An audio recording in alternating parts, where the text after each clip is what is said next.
Okey, untuk Popiah ni memang saya start. Saya sebenarnya bila saya cerita benda ni saya akan sebab tau. Saya tak nak lah nangis dalam ni, nampak lah apa orang kata apa, tak macho lah kan. So saya start dengan guna duit anak saya. Waktu tu bisnes saya jatuh. Saya jatuh habis kaki.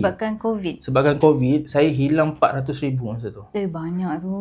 Saya salah percaturan kan. Saya habis dekat 400,000 masa tu. Lepas tu saya nak start over balik, saya dah tak ada apa dah.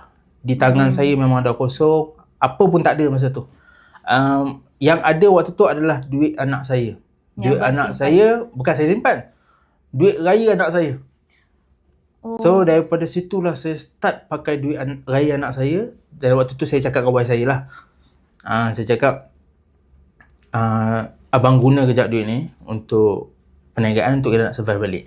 So minta halalkan benda tu. Masa tu anak kecil lagi, nak cakap dengan dia pun tak faham kan. So yang memegang duit tu maknya.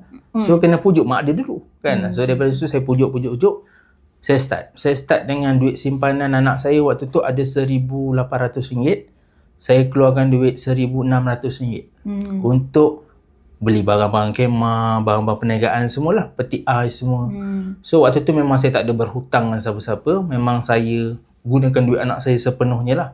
So daripada situlah saya start buat. Itu cabaran dia lah, mula-mula dia tu.